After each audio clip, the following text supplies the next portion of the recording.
Najprej bi rad obvestil svoje občane, svoje občanke na protizaščitno oziroma samozaščitno ravnanje, glede na to, da se obeta poplave oziroma povodnje, da bi znala reka Sava iz svoje struge. Trenutno imamo podatek, da je ta pretok 2221 kubičnih metrov na sekundo. V večernih časih, se pravi nekje okoli 18 ure, se predvideva porast tega pretoka tudi do 3000, 3400, 500. Z željo po zaščiti tako nepremičnih, predvsem pa zaščiti življenj. V končni fazi v Sloveniji že imamo eno smrtno žrtev, ki je povzročila letošnje poplave. Smo tudi aktivirali štab civilne zaščite. Organizirali smo polnjenje zaščitnih vreč protipoplavnih. Poklicali smo gasilce, kateri grejo opraviti tudi samo drenažo na teren, s katero bodo ugotovili morebitne potrebe po samih protipoplavni zaščiti.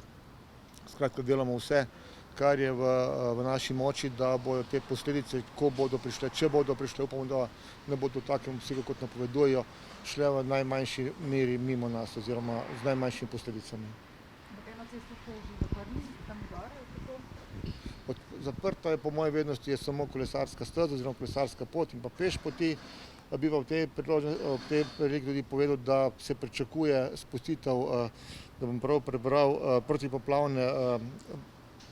protipoplavnega polja oziroma visokovodnega razbremenilnika oziroma poplavnih območij dol vodno od nuklearke, s čimer še enkrat pozovem vse ljudi, da se odmaknejo z tega področja. Imamo namreč obvestilo, da se nahajajo tam, da slikajo, da fotografirajo.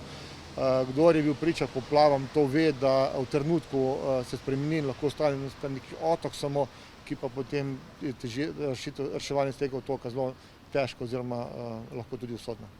Informacije obstajamo, da bo nevarnost poplave še tekom jutrišnjega dne, se pravi, potem pa nekako se predvideva, da bo to mimo nas. Vsekakor bomo zaščitili premoženje s temi protipoplavnimi vrečami. Na stand-byu je tudi komunalno podjetje glede samega zagotavljanja prevoznosti cest, če bo potrebno. Potem imamo pripravljenosti agregate v primeru izpada električne energije za črpalke, ki delujejo na električno energijo, pač da bi s tem tudi omogočili takojšnje reševanje teh objektov, ki jih imamo na, če rečem, na desnem bregu Save, Zaton, ki je najbolj tudi kritično ponavadi najprej poplavi. Skratka, delamo vse, da imamo pripravljenosti vse, da bi to škodo, če bo nastala, preprečili v največji meri. A pa za same občane, rekli ste že, naj ne hodijo tam, kjer bojo te razbremenilniki, ampak verjetno še tudi ostale ukrepe, ne? Na splošno občane prosimo, da ne hodijo v bližini reke Save, ki narašča. Prihodnji dne se pričakuje posledično tudi naraščanje reke Krke, se pravi Krško, in potem gor vodno.